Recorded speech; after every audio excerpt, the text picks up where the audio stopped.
মুক্তিযোদ্ধা বিষয়ক মন্ত্রণালয় পরিষদের সভাপতি হিসেবে যে যেখানে যে কর্মেই আছেন আপনারা স্বয়ংসম্পূর্ণভাবে কাজ করবেন, দুর্নীতির সাথে জড়িত হবেন না।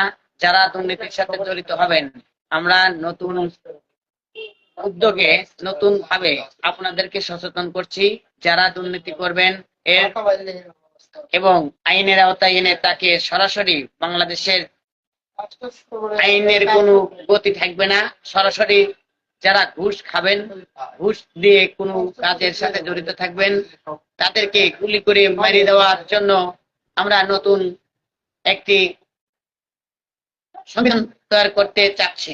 আপনারা যারা একমত আছেন তারা আমাকে লাইক শেয়ার করে আমার পাশে দাঁড়ান।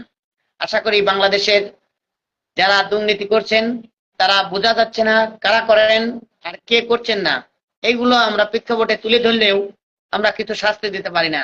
তাই সরাসরি যারা দুর্নীতি করবেন তাদেরকে সরাসরি গুলি করে মেরে দেওয়ার জন্য এই আদেশ জারি করতে চাচ্ছি। যারা যারা আমার সাথে আছেন তারা আমাকে লাইক কমেন্ট করেন।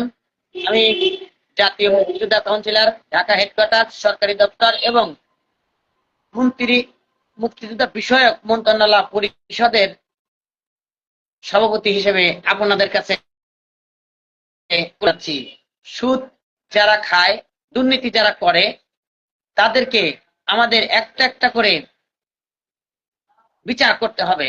এই বিচারের আওতায় যতদিন আমরা না আনবো ততদিন আমরা এই বাংলাদেশকে সুশাসিত একটি বাংলাদেশ করতে পারবো না।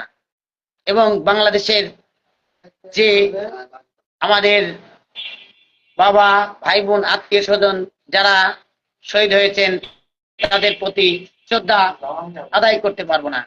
আমি তাদেরকে ভালোবাসা, আন্তরিক শুভেচ্ছা জানাচ্ছি। আসসালামু আলাইকুম। দেশবাসী ও বিশ্ববাসী সবার কাছে আমার এই আকুল আবেদন, আপনারা সবাই একটি লাইক, একটি শেয়ার করে পাশে দাঁড়ান। ইনশাআল্লাহ সবাই ভালো থাকবেন। আসসালামু আলাইকুম।